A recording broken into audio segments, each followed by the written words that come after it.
Allons au fond des choses. Ah, ça, c'est très intéressant. C'était donc mauvais, c'était donc épouvantable. Qu'est-ce que tu fais là? Moi, juste pour être le trouble-fête, là. C'est une petite danse complexe pour dire Nick Payne. Mais en même temps, on dit il y a des limites à ne pas franchir. Nick Payne est en studio. Bonjour, Nick. Salut, vous deux. Oui, un mot peut-être sur l'entrevue qu'on vient de réaliser avec Beryl Wiseman. Personnage coloré. Oui, et très attachant. Je l'aime beaucoup. Il fait des efforts immenses pour s'exprimer en français, puis venir dans les médias, puis parler avec nous. Puis c'est quelqu'un qui revient. Il était au Suburban. Hein? C'est une icône de la communauté anglo-montréalaise. Et là, il est rendu qu'il fait des plaidoyers péquistes. Parce que c'est quelqu'un qui est très, très, très attaché à la laïcité et à ce qui s'est fait au Québec dans ce domaine-là. Et il est tellement fervent là-dessus qu'il est rendu en rupture avec le Canada et il est prêt à aller jusqu'à une sorte d'appui tacite pour le Parti québécois. C'est tout à fait particulier comme... Mais c'est vrai que ça, j'ai trouvé que c'était l'élément, probablement l'élément essentiel dans l'entrevue. Moi, ce que j'ai retenu sur cette idée, que maintenant, il y a un écho. Il y a peut-être une scission, là, tu sais, dire, le vote, justement, anglophone, allophone, en lien avec cette question notamment de la laïcité, de ces éléments-là, versus le multiculturaliste canadien qui va sacraliser les différences. Mais c'est timide quand même. Très timide, très timide. Mais je veux petit début. Petit début, mais il y a comme un point là-dessus en disant que, vous savez, même sur cet élément-là, je pense qu'il y a des gens qui rejettent cette idée d'un fondamentaliste religieux qui pourrait s'immiscer dans la vie publique, la vie même politique. Et en ce moment, le Québec, ben, c'est le seul endroit au Canada où on prend des mesures là-dessus, notamment avec notre loi sur la laïcité. Il y a des Anglo-Canadiens éminents comme Gad Saad, là, ce professeur qui dit toutes sortes d'énormités sur le Québec et les nationalistes, mais qui est en même temps dans cette mouvance-là aussi, qui critique ce qu'il voit comme une dérive multiculturaliste là, du Canada. Mais suis-je le seul à avoir compris, à un moment donné, il nous a dit carrément... le pays, il faut le faire, puis après, en 30 jours, ça va être réglé, les tensions. Puis c'est un peu comme s'il disait, les francophones, faites votre pays, là. C'est votre affaire, puis on s'en ira pas. Il réagit comme il pense comme un humain normal, en dehors du Québec et de la nation québécoise. C'est-à-dire, la fondation d'un pays, c'est pas toujours nécessairement une grande explosion avec un grand soir. Et des fois aussi, c'est une démarche politique qui est assez naturelle. Mais... est-ce qu'on parle de la lettre de Paul Saint-Pierre Plamondon? Parce que je voulais vous jaser de ça aujourd'hui. Ouais. On y va. C'est une lettre... Alors, c'est un exercice connu. Hein? Le chef péquiste qui, à l'aube d'une élection, vient rappeler qu'il y a d'autres questions que l'indépendance en jeu, mais qui va aussi dire... Et c'est là que je suis plus critique, c'est qu'il y a beaucoup de non-dits et de restrictions mentales dans cette lettre. Il dit « Nous sommes tous Québécois. We are all Quebecers ». Les Anglo-Québécois, quand tu leur dis Quebecers, pour eux, ça veut dire résidents de la province de Québec. Dans leur vocabulaire à eux, quand on dit Québécois, quand eux disent The Québécois, là, ça, c'est les Canadiens français du Québec. C'est pas eux. Alors, Saint-Pierre Plamondon élude un peu la question de fond. Il passe à côté, puis l'anglo moyen qui lit ce texte dit encore le chef du PQ qui essaye de faire semblant que c'est pas un parti souverainiste, qui veut pas l'affirmation nationale des Canadiens français, et c'est plutôt mal reçu. Moi, j'ai lu beaucoup et entendu de commentaires d'anglo qui ont pas très bien reçu le texte parce que il fait l'impasse sur la question, même si...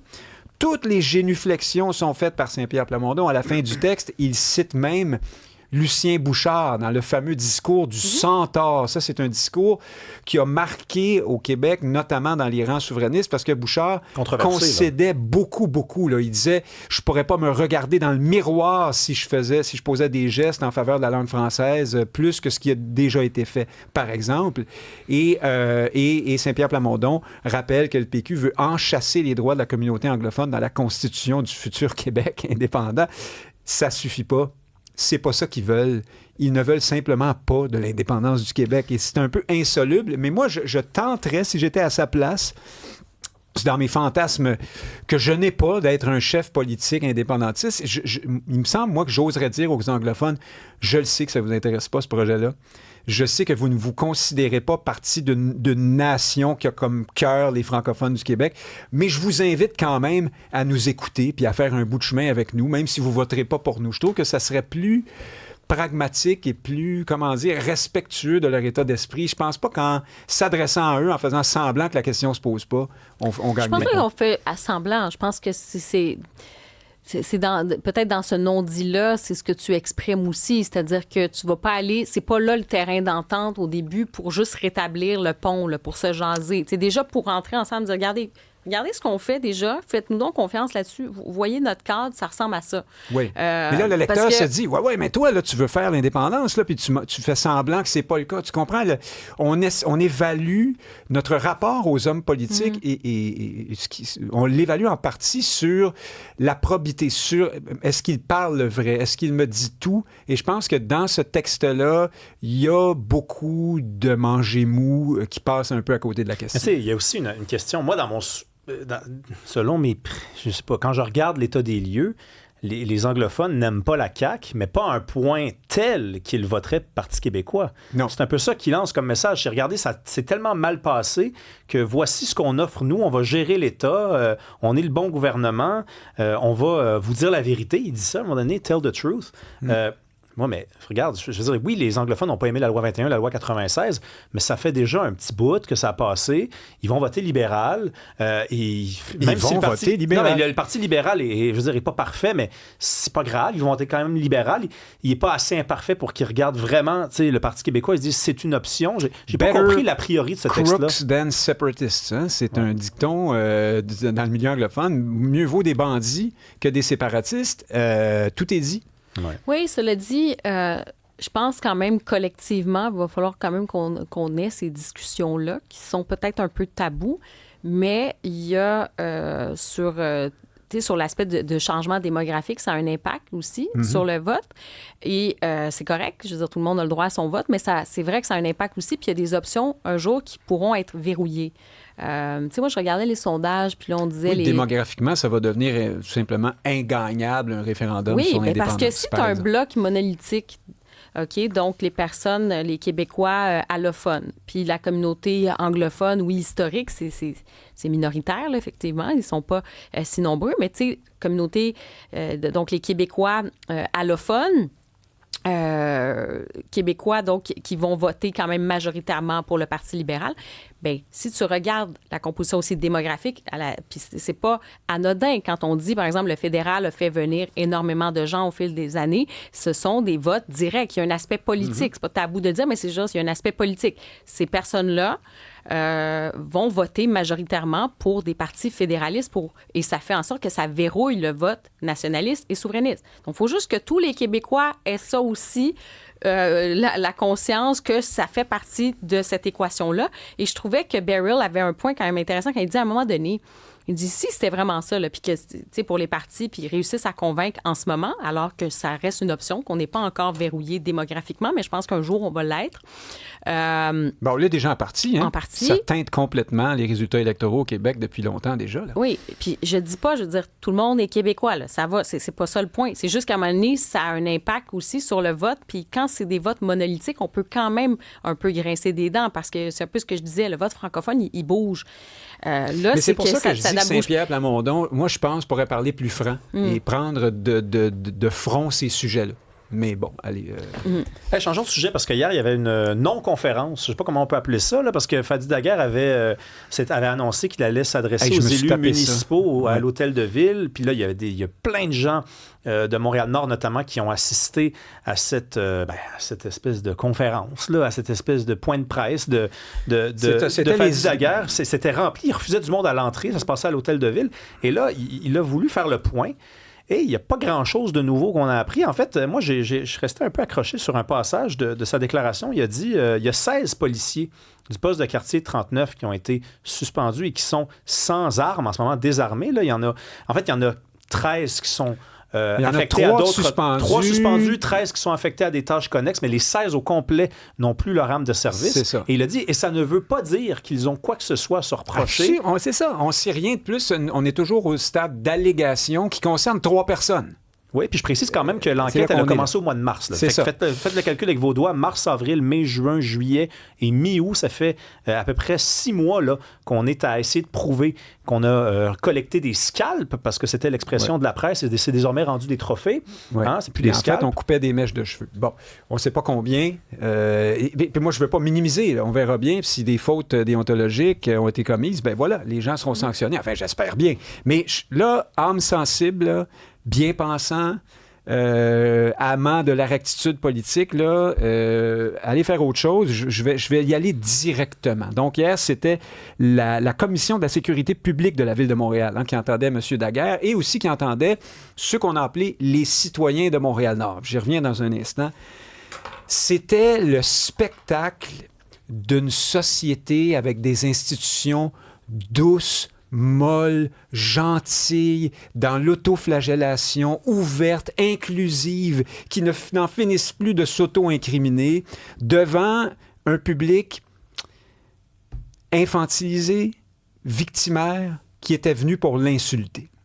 Moi, c'est ce que j'ai vu hier. Alors, tu as d'une part Fadi Daguerre, et ça commence par la prière du territoire non cédé, comme d'habitude, lue par la présidente. Ensuite, la présidente dit que les choses qui se sont produites sont inacceptables, ainsi de suite, comme si c'était pas seulement des allégations, comme si c'était entendu. Déjà, la table était mise. Et là, Daguerre, après ça, fait son autoflagellation, explique essentiellement que son service de police est raciste. Il est tellement raciste que ça va prendre 10 ans avant de changer la culture. 7 à 10 ans, il a dit. 7 à 10 ans, soyons exacts, tu as bien raison. Et là, il présente les gestes qui ont été posés depuis ces événements, dont on ne sait pas grand-chose. Alors là, écoute, il y a une batterie d'affaires, de la formation, de l'écoute des dispositifs pour l'inclusion, une ligne de dénonciation. On a participé à la marche. Imagine, les policiers du SPVM ont participé à la marche qui était pour les dénoncer. On écoute, on participe aux assemblées, on va dans les organismes communautaires. Il y a toute une série de démarches lourdes, importantes, structurantes pour expurger la police de Montréal de son racisme et du racisme systémique. Et puis là, après ça, tu avais les citoyens de Montréal-Nord. Alors ça, c'était qui? Moi, je les ai regardés passer, un après l'autre. Citoyens. Mais c'était les militants habituels du racisme systémique et du profilage racial qui venaient nous expliquer qu'on était raciste, que la police était raciste, puis qu'à Montréal-Nord, comme l'a dit Céline Galipeau au téléjournal, la population, c'est de la police qu'elle a peur. À Montréal-Nord, là où tu as des fusillades en pleine rue, en veux-tu, en v'là, là où les gangs de rue sévissent, commettent des meurtres, de la torture, du proxénétisme. Je veux dire, où est-ce qu'on est, là? C'est pas de la police dont il faut avoir peur à Montréal-Nord. Allô, les amis! Et là, tu avais même le chercheur militant Massimiliano, je ne sais plus qui, lui, est venu insulter le chef de police en lui disant, insulter, ce sont mes mots, mais moi, je l'ai pris comme ça.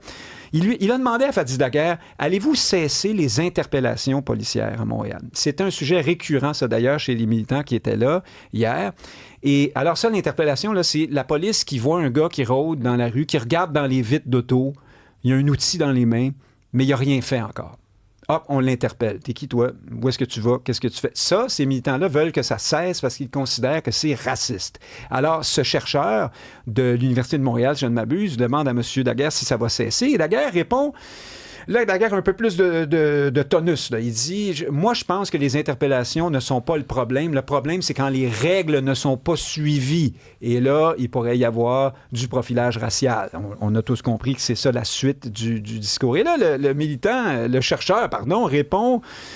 Bien, on s'en fout de ce que vous pensez, M. Daguerre, parce que la science, elle a dit que c'est raciste, les interpellations. Vois-tu un peu? La biologie. Quelle science au juste? Les sciences sociales, avec des chercheurs militants qui sont tous entre eux à penser à peu près la même chose et qui considèrent que le Québec est une société raciste avec laquelle il faut en finir.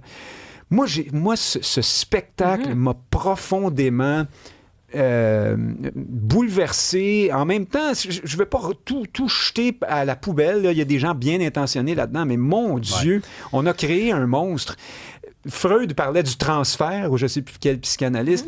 C'est tellement facile quand ton quartier est tout croche, quand ton fils est dans les gangs de rue, quand ta fille se fait traiter de ci ou de ça, de dire c'est la faute de la police parce que la police est blanche et moi j'ai telle couleur de peau. Arrêtez les amis, là. Revenons au réel, là, s'il vous plaît. Mais moi, le problème que je commence à voir, c'est que après tous ces mois, parce que je le rappelle, c'est le 12 juin qu'on a appris que les allégations dans les pages de la presse, mais ça fait depuis le mois de mars que cette enquête-là a lieu.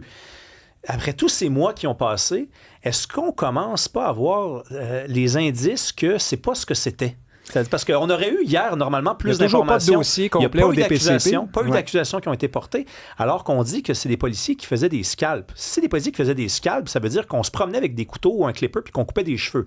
Si on coupe des cheveux, là, je veux dire, il y a du monde qui s'en rappelle de s'être fait couper les cheveux, qui peuvent témoigner, dire « Hey, le gars, il m'a coupé les cheveux, là. Il m'a coupé les cheveux. » Non, où sont-ils? Où sont-ils, ces gens-là? Est-ce que ça se part pourrait quelques que petits bandits ça à qui soit c'est pas peut-être ce que arrivé c'était? et c'est pas correct, là. Non, mais est-ce que ça se pourrait que c'était pas ce que c'était? C'est Ça autre se chose. pourrait, mais toute la soirée, on a parlé du racisme et de l'idée de protéger la population de Montréal-Nord. Sous-entendu, contre la police. C'est quand même extraordinaire. Je veux dire, on est au Québec en 2026. Est-ce que vraiment la police fonctionne selon des préceptes racistes à ce point-là, en dehors peut-être là, de son rapport difficile avec des petits caïds, des petites crapules, des petits violents, puis des fois peut-être que les polices s'échappent et commettent des faux pas et qu'à ce moment-là, que les policiers soient sanctionnés. Moi, j'en suis. Bien, c'est parce que c'est l'effet pervers de tout ça, c'est qu'on est en train de salir toute une profession. Et le désengagement va s'en suivre. Oui, exactement. Moi, je pense que ce qui peut arriver et ce qui arrive déjà et ce qu'on voit notamment en Europe, moi, je l'ai constaté en France, puis on a parlé cette semaine à Stéphane Wall aussi, un ancien policier, qui avait des échos sur le terrain. Certains policiers commencent à dire, regarde, interpellation, peut-être que finalement, tu ne vas pas intervenir si c'est une personne dite racisée dans un contexte où tu devrais probablement intervenir. Là. Si la personne fait une infraction au code de la sécurité, de la route, si tu dis, je vais peut-être laisser passer cette affaire-là, mais il peut y avoir des conséquences à ça. Et là, c'est la sécurité aussi du public qui peut être, qui est atteinte. S'il y a un désengagement policier, si des policiers ne font plus d'intervention parce qu'ils ont peur de se faire traiter de raciste, ils ont peur de se faire filmer, de montrer des petits bouts d'intervention, moi, je trouve que je ne sais pas à quel point c'est responsable. Tu sais, j'ai l'impression que oui, là, il y a des allégations, puis si il y a des allégations qui se confirment, bien, parfait qu'on punisse ces policiers en question. Puis d'ailleurs, le message qu'on envoie, c'est plutôt le fait que c'est tolérance zéro, puis c'est inacceptable, puis c'est une profession qui est extrêmement réglementée. Mais en ce moment, cette espèce d'auto-exercice, d'auto-flagellation, on remet des bûches, comme on dit, dans le foyer, de dire du racisme. Ah oui. Puis juste préciser, parce qu'il a dit, tous les policiers, les 16 ont été désarmés. Cela ne signifie pas que les policiers ont quelque chose à se reprocher, mais il s'agit d'un geste fort qui n'a jamais été vu auparavant. Donc, pour la présomption d'innocence, non, tant pis. Il y en a 3, je pense qu'il y a vraiment un enjeu, effectivement. Là, il y en a 3 qui sont toujours suspendus. L'enquête est en cours, puis... oui, qu'il soit puni, effectivement, puis qu'on condamne ça. Mais le reste, cette espèce d'exercice pour rajouter à la machine puis salir une profession, je pense que c'est le risque aussi qu'on encourt. Puis ça peut être compliqué. Toutes sortes de freak show fait, à mon avis, pour servir une réalité parallèle qui fait bien plaisir à un certain milieu militant. Là. Mais moi, je pense que c'est dangereux pour la population de Montréal-Nord et plus largement à Montréal. Merci, Nick Payne. Salut à vous deux. À demain, bye-bye.